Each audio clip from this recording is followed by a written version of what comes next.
আসসালামু আলাইকুম। রাকিব অ্যাগ্রো থেকে সবাইকে আন্তরিক ও শুভেচ্ছা ও অভিনন্দন। যারা ধৈর্য সহকারে আমাদের অনুষ্ঠানটা দেখতেছেন তাদেরকে অশেষ ধন্যবাদ যাকে বলা যায়। এবং আমাদের ফেসবুক পেজে ফলো দিয়ে পেজের পাশে থাকার জন্য অনুরোধ জানাচ্ছি এবং ইউটিউব চ্যানেল রাকিব অ্যাগ্রোতে সাবস্ক্রাইব করে পাশে থাকবেন। তো আজকে যে বিষয়ে আসলে আলোচনা করব সেই বিষয়টা হলো গাভী পালন। আমরা অনেকেই ষাঁড় পালন করি এবং মোটা তাজার ক্ষেত্রে, কিন্তু আমাদের যে গাভী পালনের ভুল ত্রুটিগুলা সেগুলা ধরে যদি আমরা গাভী পালন করি সেক্ষেত্রে আমাদের গাভীগুলা সুস্থ থাকবে, ভালো থাকবে, ডেভেলপ হবে, প্রোডাকশন বেশি দিবে, প্রত্যেক বছরে বছরে বাছুর দিবে, বাংলাদেশ পুরা বাছুর দিয়ে পরিপূর্ণ হয়ে যাবে। সেই ক্ষেত্রে আমাদের আসলে অল্প কিছু ডিসিপ্লিন বা কিছু ব্যবস্থাপনার ত্রুটির কারণে আমাদের যে প্রাণী সম্পদের কি পরিমাণ ক্ষতিগ্রস্ত হচ্ছে সেটা বলার বাহিরে।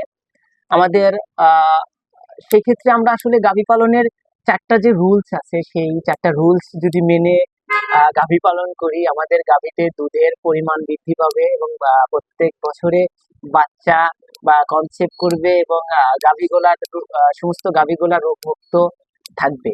সেক্ষেত্রে আমরা ফার্স্টে যেটা বলতে পারি, রোগ ব্যাধি থেকে আমরা কিভাবে গাভীকে ভালো রাখতে পারি। সেক্ষেত্রে গাভীর কিন্তু মেন রোগটা হচ্ছে ম্যাস্টাইটিস, যেটা হলে একটা গাভী কিন্তু শেষ।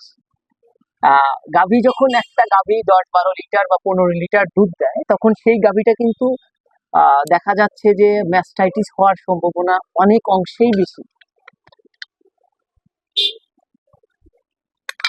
সেই ক্ষেত্রে আমরা কি করতে পারি, গাভীটা কে ম্যাস্টাইটিস কেন হয় সেই সেই বিষয়টা নিয়ে এখন আলোচনা করব। ম্যাস্টাইটিস যে জীবাণুটা সেটা কিন্তু ফ্লোর থেকে আসে। সেই ফ্লোরটা আমাদের পরিষ্কার রাখতে হবে, মানে যেখানে গাভীটা থাকে সেই ফ্লোরেই ম্যাস্টাইটিসের জীবাণুর উৎপত্তি স্থল।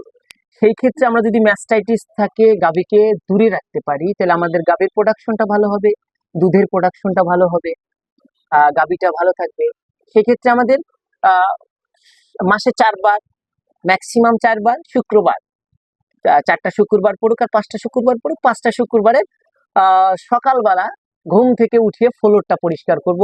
20 লিটার পানির মধ্যে আমার খামারটা যত বড় হবে সেইভাবে পানিটার পরিমাণ বৃদ্ধি পাবে।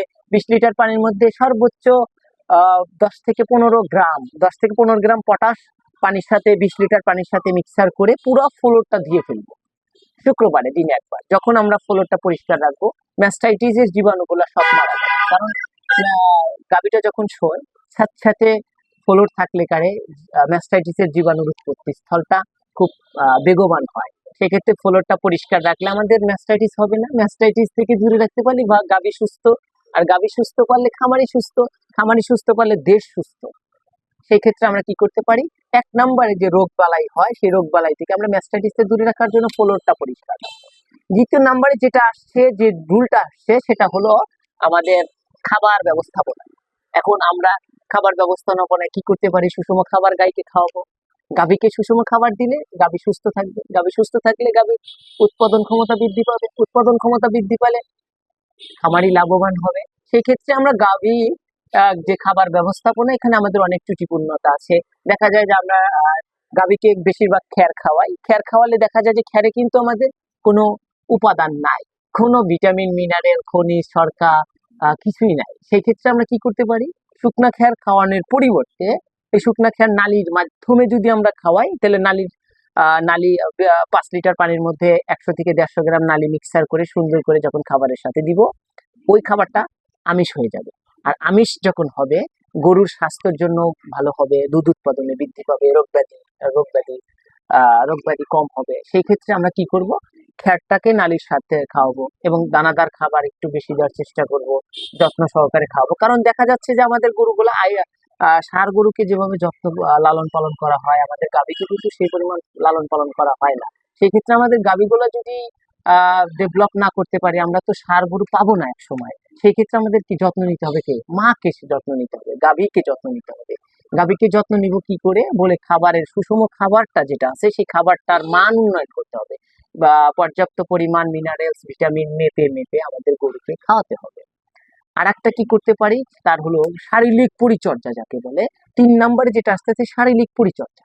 কেমন করে শারীরিক পরিচর্যা হতে পারে? কারণ আমাদের গাভীর শরীরে পর্যাপ্ত পরিমাণ মাছি বসে, মাছি থেকে জীবাণুর সূত্রপাত হয়, এক মাছি থেকে আর এক মাছির লোমের উপরে পড়ার কারণে সারাদিনে কি পরিমাণ মাছি মশা গরুকে আক্রমণ করে এটা বলার বাইরে। কারণ সে তো হাত পা নেই যে মারবে, সে নেজ দিয়ে চেষ্টা করে মাছিগুলা দূর করার জন্য। সেই ক্ষেত্রে আমরা যদি রেগুলার গাভীকে পরিষ্কার রাখি, চকচকে রাখি, কারণ মাছি যেখানে দুর্গন্ধ হয় সেখানে যায়। আমরা যখন গাভীকে গোসল করাবো না, ময়লা থাকবে শরীরে, ময়লা থাকলে মাছি পড়বে, মাছি থেকে রোগ ব্যাধির সূত্রপাত হবে। সেই ক্ষেত্রে আমরা গাভীকে ঘুম থেকে উঠিয়ে চেষ্টা করব ধোলাই মাজাই করে গাভীকে গোসল করা দিতে প্রতিদিন। ছেলেকে প্রথমে ঘুম থেকে উঠে গাভীকে কি করব, যত্ন সহকারে 10 থেকে 15 মিনিট গোসল করাবো। যেরকম পাতিল মেজে চকচকা করে সেটাকেই বলে পরিষ্কার করে পাতিল, ঠিক সেম ভাবে আমরা গাভীকে ধোলাই মাজাই করে 10 থেকে 15 মিনিট সময় নিয়ে আমরা গাভীকে যত্ন সহকারে গোসল করাবো। এই গোসল করার মাধ্যমে দেখা যাবে গাভীগুলা রোগ মুক্ত থাকবে, সুস্থ থাকবে। আর একটা বিষয় আছে হলো, আমরা 4 নম্বরে যেটা আছে হলো সেটা হলো গাভীকে কৃমিনাশক করা। 4 নম্বর পয়েন্টটা হলো গাভীকে আমরা 4 মাস পর পর কৃমিনাশক করব। কৃমিনাশক করলে কি হবে, দেখা যাবে যে গরুর পেটে থেকে কিন্তু সমস্ত রোগ ব্যাধির উৎপত্তি স্থল পেট। সেই ক্ষেত্রে কি হতে পারে, পেটে যদি পর্যাপ্ত পরিমাণ কিমড়ি হয় সেটাও বিপদ, আবার যদি কিমড়ি পেটে না থাকে সেটাও বিপদ। কিন্তু আমরা যদি 4 মাস পরে পরপর রেগুলার কৃমিনাশক করাইতে পারি, আদর্শ মানের কৃমিনাশক, এবং বডি ওজন মেপে মেপে আমরা যদি কৃমিনাশক করতে পারি, সেই ক্ষেত্রে আমাদের গাভীগুলা সুস্থ থাকবে। যদি কৃমিনাশক না খাওয়াই দেখা যাবে কৃমির পরিমাণ বেশি হয়ে যাবে, বেশি হয়ে গেলে দেখা যাবে যে সমস্ত ভিটামিন মিনারেলস গুলা গাভীর শরীর থেকে চুষে খাচ্ছে কৃমি। আর যদি দেখা যায় কৃমি যদি না থাকে, সেই ক্ষেত্রে দেখা যাবে গাভীগুলা অসুস্থ হয়ে পড়বে, কারণ হজম প্রক্রিয়া নষ্ট হয়ে যাবে। সেই ক্ষেত্রে কৃমি যদি কম হয়ে যায় সেক্ষেত্রে প্রবলেম। আর যদি কৃমিনাশক কৃমি যদি বেশি হয়ে যায় সেটাতে প্রবলেম। সেই ক্ষেত্রে আমরা 4 মাস পর পর টাইম অনুযায়ী